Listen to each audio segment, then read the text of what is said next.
Okay guys, this is AyKay Drafting with a second draft on the M11 core set, and holy crap, we immediately find a Baneslayer Angel. Foil Ingenuity, what a start, what a start. Other cards to mention Pacifism.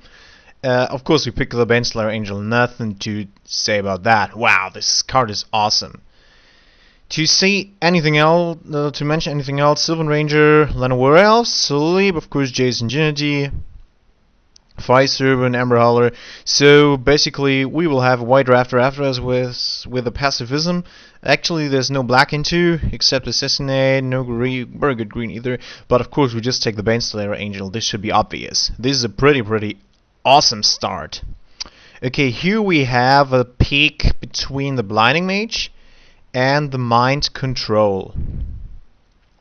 Due to the fact we are in white, I'd prefer the Blinding Mage, but Mind Control is just too awesome not to pick it.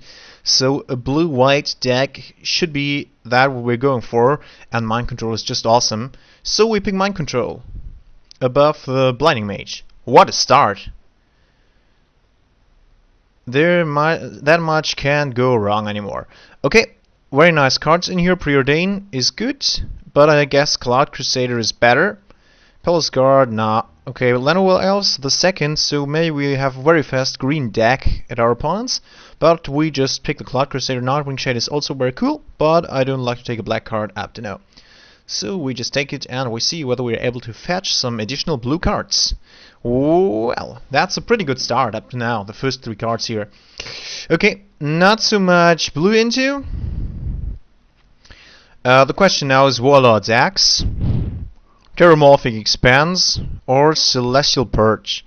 But I guess Celestial Purge is a card you can pick off later or pick off better cards. Solemn Offering, I picked this up later, not now, so the question is between Warlord's Axe and Terramorphic Expanse. Or maybe take another card and switch into black with the Corrupt, but I don't like to do this up to now. But there's not much better into, so maybe we end up white-black, which actually wouldn't be the worst thing. I take the Corrupt here to see what happens. I guess you could take the Celestial Purge, you could as well take the Warlord's Axe or the Terramorphic Expanse, but I take the Corrupt in this case to see what happens. Maybe we end up in black. Okay, yeah, well, Mana Leak and Preordain. Those are actually the choices here.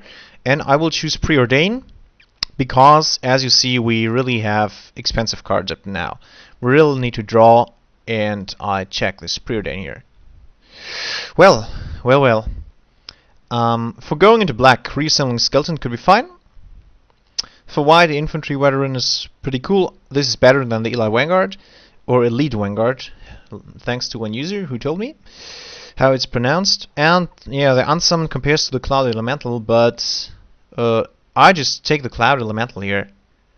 I suppose this to be the best card in here. Okay, actually there's not much of a choice. We won't add up green. For green, the Sylvan Ranger would be the pick, but for us, I guess Safe Passage is the nuts here. Prevents damage, buys you a turn. It's okay. Can end for the final battle. Let's go to the Cursed Sword.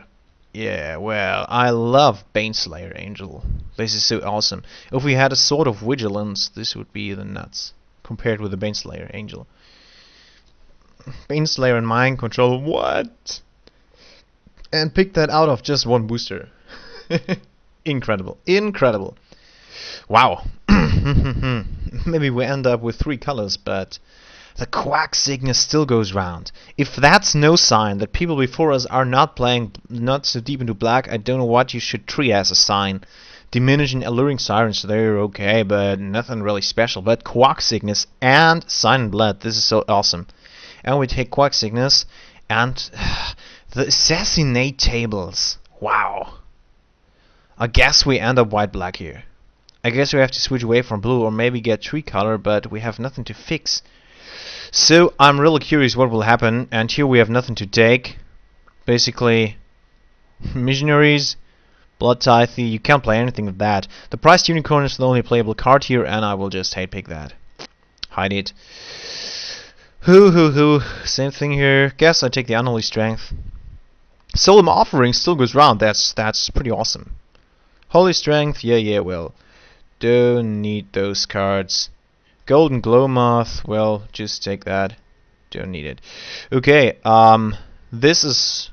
we really can go in any direction here from now. To blue-white, to black-white, to tree-color, but I don't suppose this to be alright without a green missing, so we have no mana fix. We would need 2 or 3 Terramorphic Expanses to play this, and our Corrupt and Quark Sickness doesn't get that good in a tree-color deck. So basically, even though we really have 3 really good black cards, I suppose us to end up in white blue for now. But let's see what the second booster brings, and you never know. But this is awesome. This is so awesome. I just can't get over it. Okay, Dragon Skull Summit, you don't really need that. Interesting, the Pyromancer and Chandra's Outrage, 2 really good cards here for the red. 1 good for the black, Liliana's Spectre. Maybe we go to white-black. We have Mind Control. That's the only really interesting card up to now for us. If I have to choose between Liliana's Spectre and Wild Griffin, Sign in Blood is also good. 1 Sign in Blood went round the table already, as you remember. If it comes down to Wild Griffin or Liliana Spectre, I prefer Liliana Spectre, because actually it costs the same, just 1 additional swamp here, and it draws, makes opponent discard a card, whatever. So bad. White is our main color for now, and we're not sure whether we end up in black, so this is really tough. I guess I take the safe way and pick the Wild Griffin here. Don't blame me for doing that. Okay, and we get rewarded with the Salt Griffin. I really love this card. Other cards to mention: Whisper Cloak, Mind Rod, and Awakener Druid. They're also very cool, but I guess the Salt Griffin is the pick for our deck here. Wow, the Cudgel Troll is still in. Awesome. But we have a really good blue card, the Aether Adept, and I guess Aether Adept is the only card to take here out of this package. Yeah. Well, I'm still not sure in which direction we will be going, but I guess blue will be the choice. Let's see what the next cards show up. Even though we missed some removals then. We have 3 black cards, 3 removals there. Okay. Terramorphic Expanse. I don't like to do that. Actually, we have a Gargoyle Sentinel. That's pretty cool, this card. You can do a lot with it. Wall of Frost. I guess we don't need it in our deck. I'm happy if our opponents pick it because we have flyers. So we just fly over the Wall of Frost. I guess the pick comes down to Terramorphic Expanse here or Gargoyle Sentinel. And I really don't think I can end up in... of course, we're talking about the Harvest Serpent. But I guess we can pick up a Harvest Serpent later. And I'd really prefer the Gargoyle Sentinel in this case. Garrick Speckler is also nice, Inspired Church also, but I guess the Sentinel is better than the Terramorphic Expanse because actually I'm not planning to go into black for now because our black cards really need swamps. What's that? Destructive Force with foil. Hello there. Okay, actually we have Azure Drake and we have Stormfront Pegasus, but we have the Glacial Fortress, and this is a very good mana fix for us. The question is just, can we take it or will it table around? Actually, we don't need that mana fix here. Not that much. Because we just end up in 2 colors. And this is our perfect land, but I suppose it will table around here. We still have a chance for that. And if it comes down to Stormfront Pegasus or Azure Drake, I prefer the Azure Drake. Definitely. Okay, another Corrupt here. But I guess I will go away from black for now.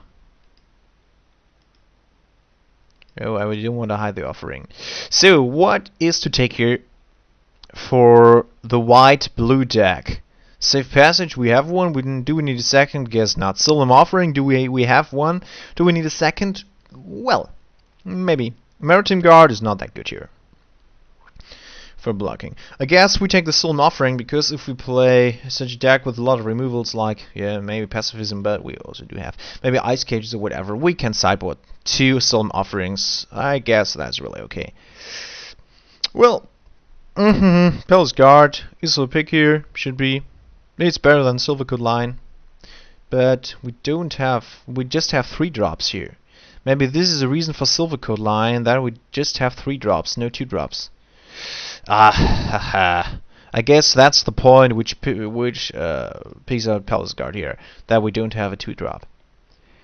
Okay, Siege Mastodon competing with Excommunicate. We have 9 creatures. This is pretty okay, because actually as far as the seed we can play every creature we have. Jinxed Idol is nice if you can use it, but it really sucks most of the time. So if you take Excommunicate, buys your turn, it's well alright. And Sign and Blood tables around, no one wants this.